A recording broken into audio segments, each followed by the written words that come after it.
morning, City Walk. How we doing? How we doing online, City Walk? I know you can't talk back to us, but we want to welcome you into. Before we dive into a series that's a brand new series for us that I'm excited to jump into, I wanted to remind you this week's a really important week for our church. And here's why. Matt already said this, but here at City Walk, we want to make it an easy place for you to get connected and for you and your family to get connected. We know that sitting in rows is kind of part of what we do when we go to church, but we really don't get to know people sitting in rows. We really connect with people when we sit in circles. And so we do a lot of work to really put together some good city groups and city students environments for you and for your students to get connected. And so this week, Wednesday night, our city students is going to be meeting for the first time in person since I believe last March. They're going to be, absolutely, that's something we can be excited about. They're going to be meeting here at 6:30 on Wednesday night. So if you have a middle schooler or high schooler, maybe you're watching online, you have a middle schooler or high schooler, get them here. They're going to have a great time with Matt and the team, the city students team. And then for us, if you're an adult, this is the week that we kick off our city groups. And we have 6 city groups that are going to be meeting throughout the city.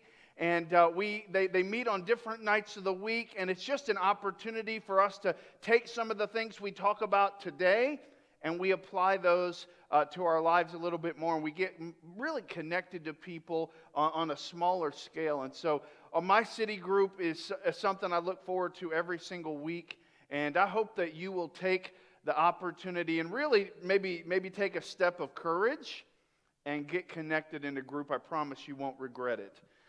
Today, when I was growing up, I grew up in a house of 3 boys.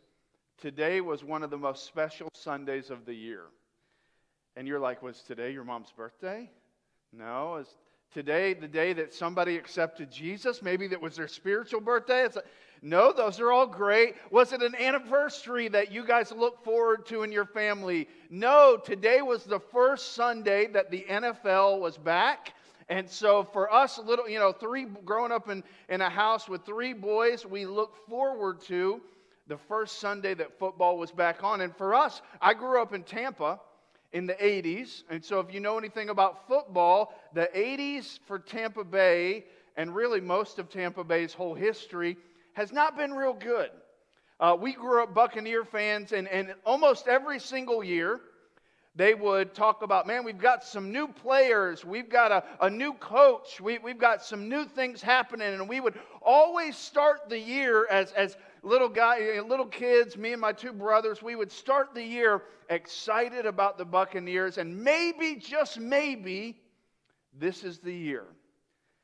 And then about 3 games into the year, we would start talking about next year maybe being the year.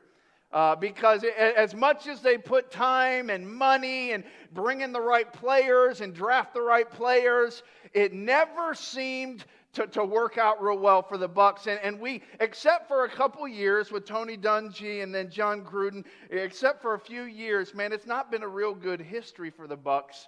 But as bad as it is in athletics to put all the time and effort into something and it not work out the way it's supposed to, it's a lot worse when that happens to you in life. And here's what I mean. You put all the pieces together just like you were taught to put them together. You invest all the money just the way you were told to invest your money. You do all the right things. You follow all the right plans that were laid out for you, that you were told, hey, this is what you're supposed to do to be successful. And then your business struggles. And your marriage is going through a really tough season. And you're having some issues with your kids. And at the end of the day, as you look at life, you look at, man, well, I did things all the way I was supposed to. I followed all the right plans. I did all the right things, read all the right books. And it just doesn't seem like life is turning out the way it was supposed to. It doesn't seem like life today is really what I thought it would be 10 years ago when I was looking at what would be like today. And for us, it's a season, and probably not just for you as a person, but really for our community and and in many ways for our country and world, that this year has just not turned out the way it was supposed to. And we could take time and we could go around the room and we could all share about the different struggles, and the business isn't doing good, and this is going wrong, and this thing's happening that wasn't supposed to happen, and this tragedy, and all that's happening. But here's the question that I really want us to think about as we dive into this series. Could it be different? What would it take for you as an individual to come back? What would it take for our city, your family, what would it take for things to be different? What would it take for all that's going on in our lives personally and as a society? What would it take for things to turn around? And there's a lot of things that we can't control at all, that we can't control if they turn around. But what would happen if the things that we could control, whatever control means, what would it look like if some things turned around? And here's the good thing. The good thing is we're not the first people in history to wonder that.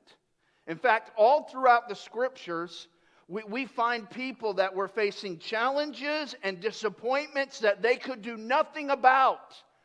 That they were facing years in their life where they looked up and said, "What happened?"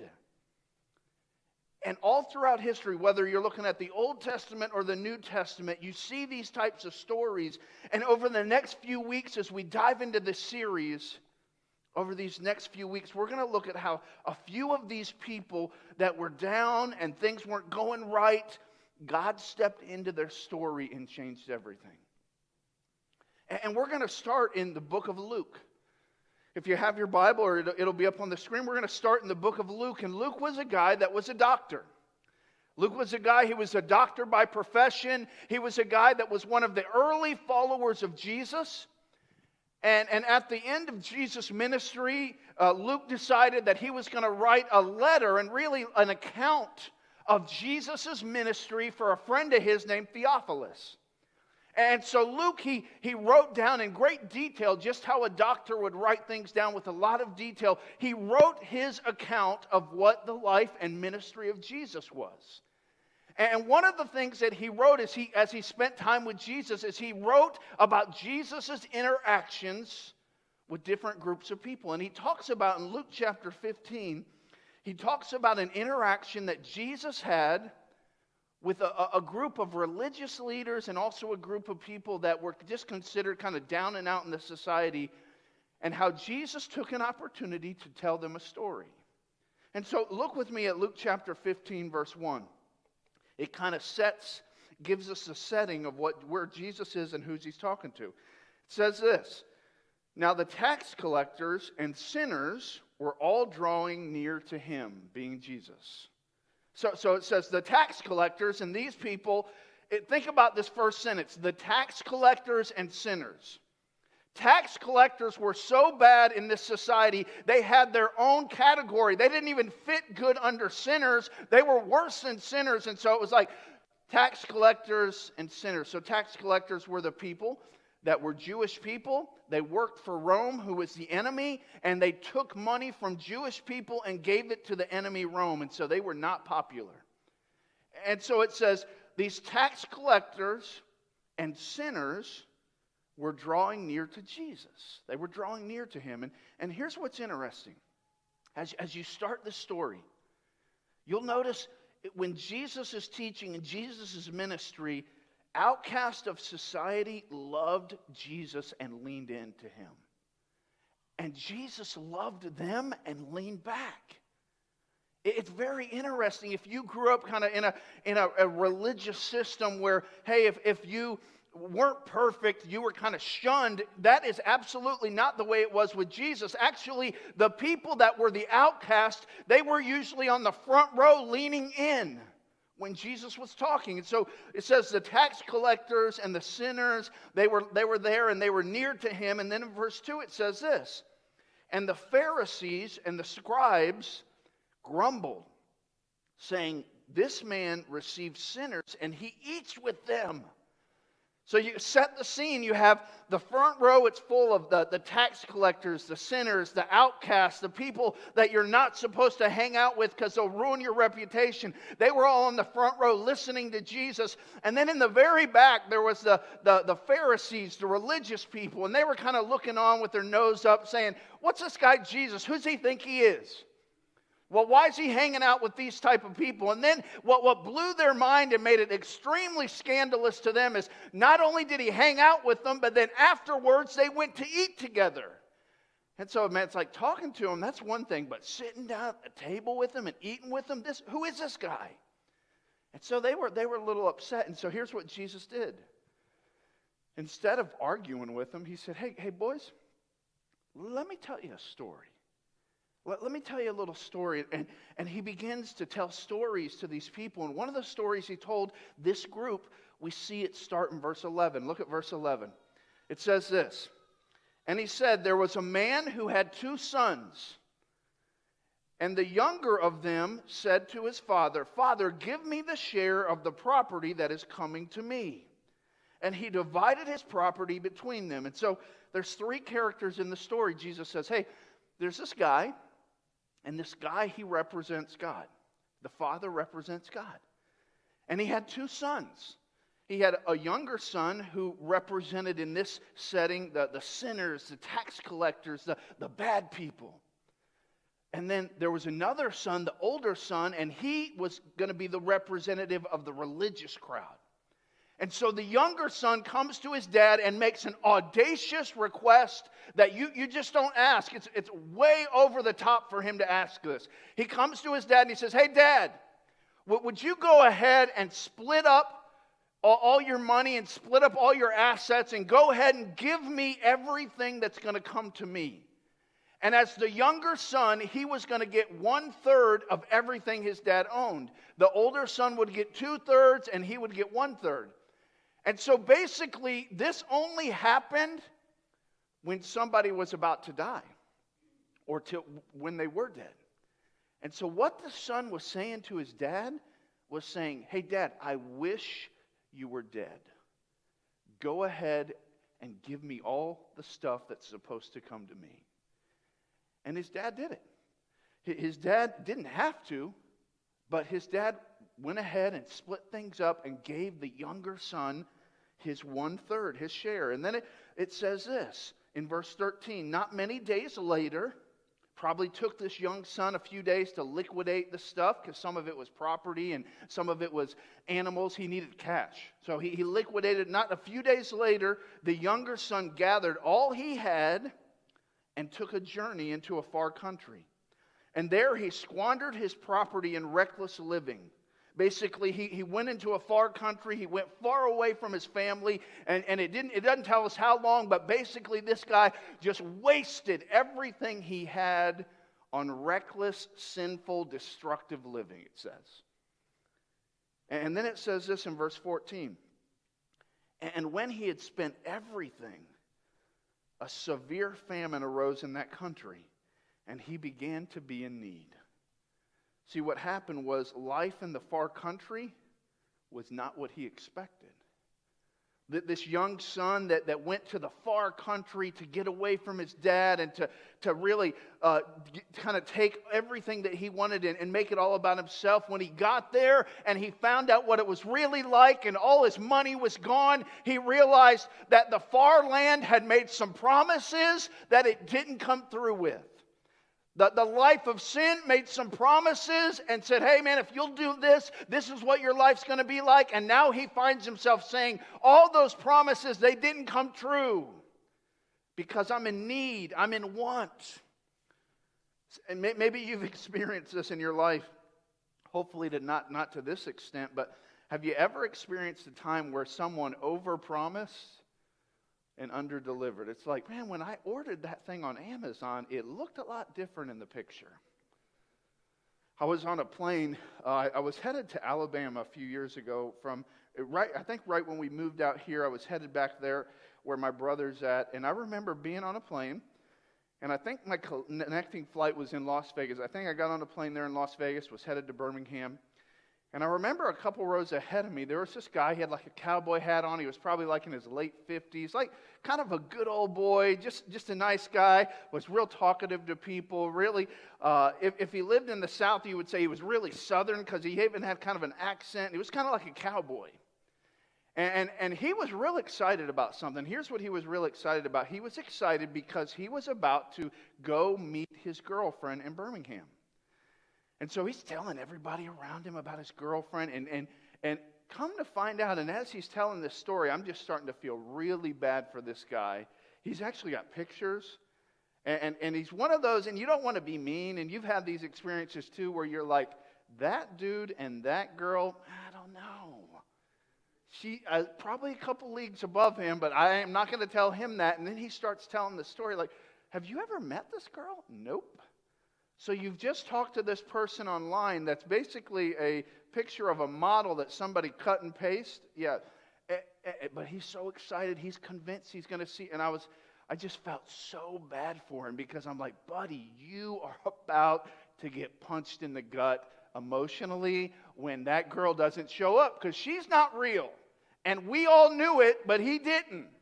And I remember getting to the airport and just kind of watching this guy. Honestly, I was a little nervous for him. I was kind of like, man, let me make sure he's not going to get beat up. Like there's not something really bad about to happen.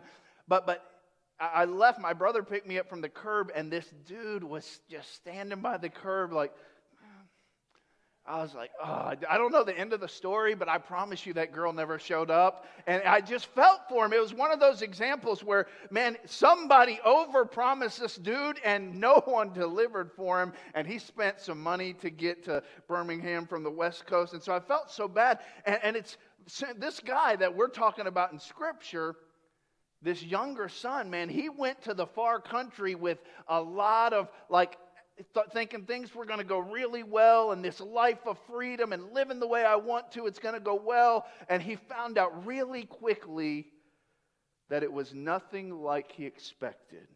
And in his desperation, it led him to do something he would have never, ever imagined he would do. Look at verse 15. It says this, so he went. So he's struggling. I mean, he has no money. He's a mess. So he went and hired himself out to one of the citizens of the country, who sent him into the fields to feed pigs. And he was longing to be fed with the pods that the pigs ate, and no one gave him anything. So this Jewish boy is in such a desperate place that he goes and works for a Gentile, which that in itself was like, no. But not only was he going to work for a Gentile, but he was going to work with pigs, which were the most unclean animal imaginable to the Jewish people. And so he's found himself, he's feeding pigs. He's so hungry that not only is he feeding pigs, he's at such a desperate place that he's looking at the pods that the pigs are eating and he's craving them. And the person that he's working for won't even let him eat those. Like this kid, he's in a really rough spot. See, in his desperation, as he's feeding these pigs, he's hungry. He's thinking, man, what happened? And then verse 17. And verse 17 has probably happened to a lot of us. It says this, but when he came to himself, aren't you glad that there's been some times in your life where you have come to yourself? It's an evidence of God's grace. It's an evidence of God's love for you and me, that there's moments in our darkness and in our desperation when our life is not adding up the way we thought. We've made terrible mistakes. We've sinned. That God brings us to a point where we come to ourselves. And that's what happens to this kid. He says he comes to himself and he said, he's starting to think clearly again. How many of my father's hired servants have more than enough bread, but I perish here with hunger? I will arise and go to my father, and I will say to him, Father, I have sinned against heaven and before you. I am no longer worthy to be called your son. Treat me as one of your hired servants.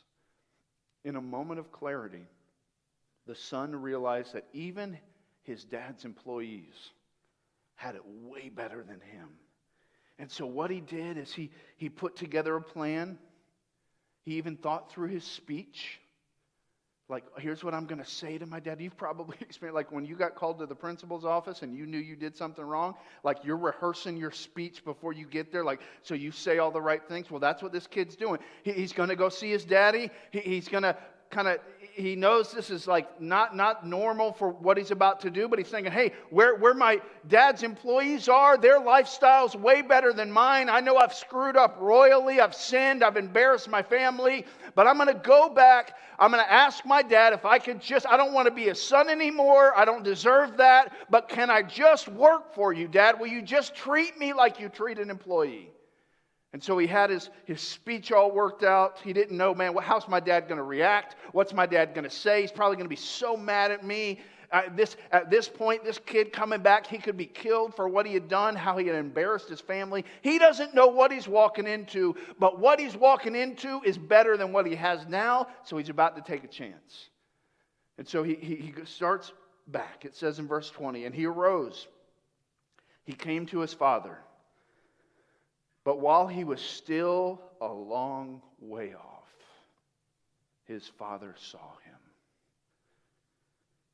His dad, he saw him because he was looking for him. He says, and his dad felt compassion and ran and embraced and kissed him. Instead of anger, his father felt compassion. And without thinking of his reputation, because men back in this time, his dad was an honorable man, and an honorable man did not run. That was something that you just didn't do that. That was disrespectful to yourself. You didn't run anywhere. But this dad, as he's on the front porch and he's looking, he's probably been out on the front porch every single day, waiting for his son to come back. He sees his son way down the path, and it says that this dad, he's overwhelmed with compassion. He doesn't care about his reputation. He starts running to his son. He runs to his son. He has compassion on his son. He kisses his son. He embraces his son. And the son said to him, he's starting in on his speech. Like, Dad, all right, get off me a second. I got to do my speech for you. He starts to share his speech. Father, I have sinned against heaven and before you. I am no longer worthy to be called your son. But the father said, the dad was just not even hearing it at all.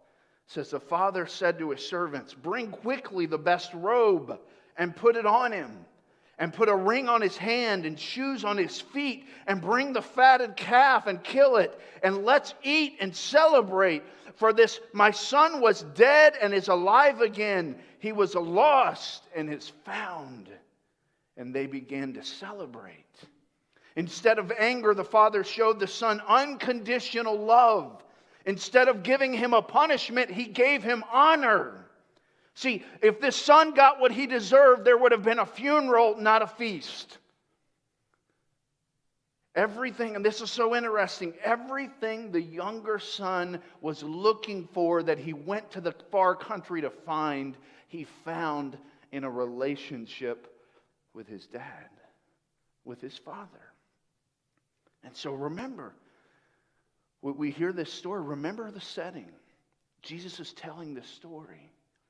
There's a group of outcasts and sinners and people that, man, they weren't welcomed in the church. And they're right here. They're leaning in. They're hearing about this. And then there's this religious crowd in the back. And this religious crowd, man, they're probably like cheering Jesus on as he's talking about how bad this guy is and all the stuff he did. But then Jesus does a little turn in the story. And after he talks about the younger son, it says this in verse 25. Now his older son was in the field. So basically, the older son, he was out in the field doing what responsible sons do. He was doing his job. And as he came and drew near to the house, he heard music and dancing. And he called one of the servants and asked him, like, what is this about? Did I miss somebody's birthday? What are we celebrating? I didn't have this on my calendar. What's going on? And the servant is probably like giddy to tell him, man, oh, you're not going to believe this, thinking that this older son's going to be so excited. And so it says this, it says, and he said to him, your brother has come, and your father has killed the fattened calf, because he has received him back safe and sound. And here's what verse 28 says. But he was angry, and he refused to go in. Instead of celebrating, he was so mad he wouldn't even go into the party. And his father, he came out and he entreated or begged him. But he answered his father, look, these many years I've served you, and I've never disobeyed your command. Yet you never gave me a young goat that I might celebrate with my friends.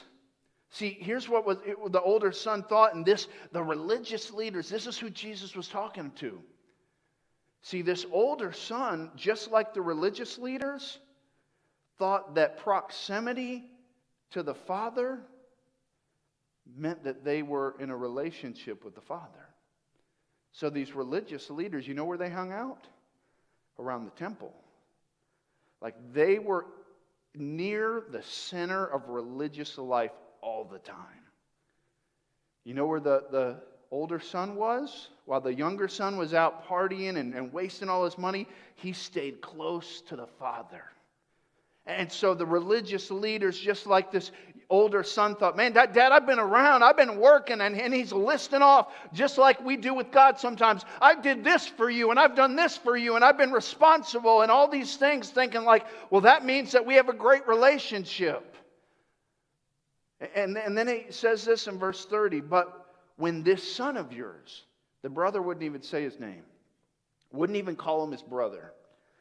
Your son, Dad, when your son who has devoured your property with prostitutes, you killed the fatted calf for him? See, the older son's behavior may have been more socially acceptable than the younger son, but it was equally dishonoring to the father. Maybe on the outward, just like these religious leaders, their outward appearance seemed better, it seemed more moral, it seemed like they were better people, but on the inside, their apathy and their pride and their legalism was just as dishonoring to God as what the sinners and tax collectors did in their life. And that's really what the writer Luke and Jesus, as he's telling this story, that's what he's trying to say. And here's what's happened. And maybe you've experienced this, whether you're watching online or you're here with us this morning. Over the years, the church has at times done the same thing the older brother has. And here's what I mean. We've equated proximity to the church, to the service, with closeness to God. And you know, it's not all bad, obviously, to come to church and be close to that kind of stuff. But instead of focusing on our own sin, what we have done is we've spent a lot more time focusing on the sins of others. And we actually even have sayings for this. We say things like, love the sinner, hate the sin. And that's not a terrible statement. I've said that. But what a better statement might be? Love the sinner, hate my sin. And that's where the older son was missing the boat. He could see very clearly the sin of his younger brother, but he was blinded to the lostness of his own heart. Because he was close to Dad. He was doing all the right things, all the while inside cold and proud and lost. And in verse 31, the story doesn't really end well for the older son. It says this, and he said to him, son, you are always with me, and all that is mine is yours. It was fitting to celebrate and be glad, for this your brother was dead and is alive. He was lost and is found. See, like the people that were listening to this story, you probably, like most people, when you listen to this story, kind of at the first, you start listening to it, you think, you know who really needs a comeback? It's this younger son. As you hear the story being told, it's like, man, this younger son, he really needs some help and he needs some hope, and he's the one that needs to come back. But as you listen to the entire story and as Jesus finishes up the story, you realize that it really wasn't the younger son that was hopeless and lost. It was really the older son. And it's this older son that needs a miracle on the inside, or he is going to die and be hopeless for eternity. Because this younger son, he realized where he was in his life, and he humbled himself, and he came to the Father with humility, and this older son never got that, at least in the story. And here's the difference between these two guys.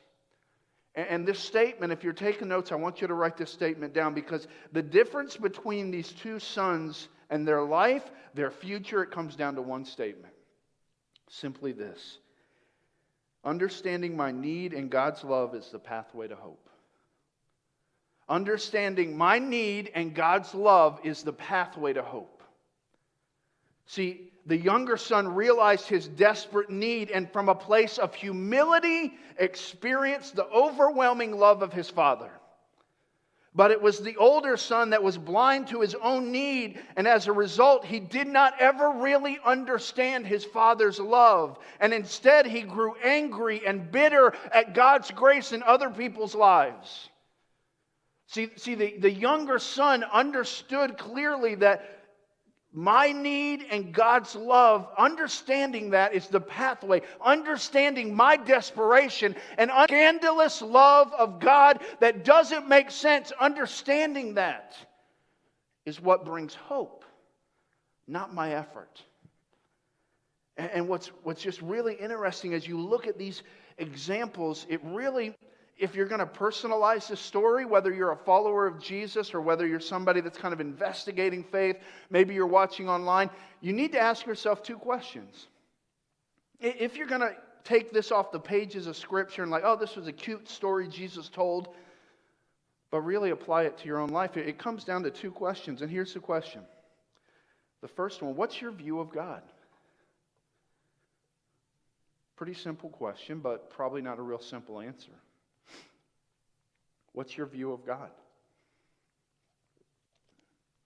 Just like the younger son and older son, they had a different view of their father. It made all the difference. What's your view? Is your view of God this judge kind of in a courtroom?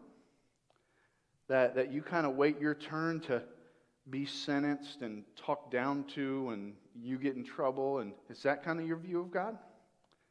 Or is your view of God this spiritual coach with a lot of great advice that can make your life better if you'll follow all of his great coaching advice? Or is your view of God a loving father that's looking for you from the front porch? That's looking and can't wait for you to come back because he loves you and he wants to overwhelm you with grace and love. What is your view of God? Be honest. Is it that judge? Is it that coach? He's there to give you good advice and make your life better? Or is it the loving father that's standing on that front porch looking and can't wait to see you and can't wait to love you and show you compassion and grace and change you from the inside out?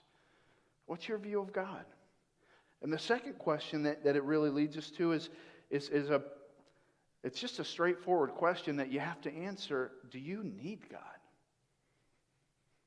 Like, what's your view of him? But then the second question is, do you need God? There's really a couple postures that we take when we think about our need for God. There's the posture of the young son who was desperate. That the young son really believed what John 15:5 said, that apart from me, I can do nothing. Jesus said that. He said, apart from me, you can do nothing. And in our minds, how we play that verse out is we say, you know what? Apart from me, you can't do any big things. But the younger son understood what hopefully we will understand is that I am desperate for God. I need God in every area of my life. I need God to be a good husband. I need God to be a good father. I need God to do a good job at work. I need God to work inside me so that I can love people that are unlovable. I desperately need God. That's one posture. But the second posture is a self-sufficient posture. When I need God, I'll let Him know. And I will let Him know, because I'll need Him at some point. I'll hit crisis in my life, and I will be the first to go to God when it's crisis time. But when we have this posture that, hey, I don't really need God, but I'll call on Him when things get a little tough, we're probably the type of people that walk around life and we look down at other people that seem to need God more than we do. And we almost take on the posture of pride. And so those two questions are really important if we're going to make a comeback personally. If our families are going to change, we got to understand and really be able to answer those, like, what's my view of God? And then, do I need Him? I mean, just think, how would your life be different if you believed the statement, understanding my need in God's love is the pathway to hope? What if, you didn't say, hey, if I could do more for God, or if I could do this, if I could stop doing this more, what if it was just, hey, if I could understand my need and I could get a bigger picture of God's love, that's the pathway to everything I want in life, long term, all the fulfillment I want in life. At the end of my life, when I look back and say, man, that was a good life and things worked out, that's the path. These other paths, the younger son found out, man, that path overpromises and underdelivers every single time. So imagine how people, just think about this. Imagine how people who are not followers of Jesus would lean in if we remembered how needy we were. Sometimes, and I hate this, and if you've walked away from the church, maybe you have. Maybe you walked away from the church because of this. Because every time you came around religious people, you felt like you were at the JV class and they were the varsity. Like, man, if I could ever get my stuff together, maybe I could join the varsity team. And because sometimes we as followers of Jesus, and I won't even say followers of Jesus, I'll say people that claim to be religious, sometimes we give off this thing that says, you know what, we're better than you, and get your stuff together, then you can hang out with us. And all the while, we're looking at porn when nobody else is looking. We're treating our wife the way we shouldn't treat her. We're not doing it out in public. We're keeping a good front in public, but man, we're a mess on the inside. Just imagine how our city, how our families would be different if we just said, you know what, I need God as bad as anybody. I'm desperate for God as much as anybody. I don't have everything together, just like you don't have everything together. We all need to sit at the feet of Jesus. We desperately need God. Just imagine what our families would be, how it would be different. I'm looking at some families that just had kids. And we love our church is growing because of visitors, but it's also growing because this pandemic thing, people spending some extra time together where there's babies popping out. But we won't get into that. That's a whole other message. But just imagine this. Imagine if those babies grow up in a home where they see their dad admit when he's wrong. Where they see their mom say, you know what? I shouldn't have said it that way. I don't have everything together. I need to apologize. Will you forgive me? Imagine the type of kids we're going to raise when they see our desperation for God and our need for His love. How could it be different? And so as we grapple with this over the next few weeks, as we grapple in this series, as we look at these different comebacks in the Scripture, I want to encourage you to lean into this statement. Understanding God's love and understanding my need is the pathway to hope. And what we're going to do over the next few months, or actually over this next month, is we're actually going to be putting some things out on Instagram and Facebook, some Bible reading plans throughout the week that are going to tie in a lot to what we're studying in this series that we think are going to help all of us really get to know God better and walk through this together. So let's remember that. Can we just all... If you come to City Walk Church, can we just be a church that just doesn't pretend? Can we just be a church that says, you know what? From the oldest to the youngest, we need God. We're desperate for God. We don't have it all together, Man, we know who does. His name's Jesus, and that's why we put time into spending time with him so we can get to know him because we're desperate for him. Let's pray. Lord, I thank you for your word. I thank you for this story that you told. Lord, you told it to a crowd that was a different kind of crowd. There were some people in that crowd that were hopeless. There were some people in that crowd that, man, knew how bad they were. They weren't trying to hide it. But Lord, there was also some people in that crowd that, man, they thought they had it all together and they did all the right things on the outside, but yet they were empty on the inside. God, I pray that you would take this story that you told some 2,000 years ago and that you will mark our hearts. Whether we're somebody who's been following you for a long time or whether we're somebody who's investigating faith, help us to remember and really understand our need and understand your crazy love that you have for us. And that our need and your love is really the pathway to everything we truly desire from life. Lord, I pray that we would not believe the lies of the far country that always overpromises and underdelivers.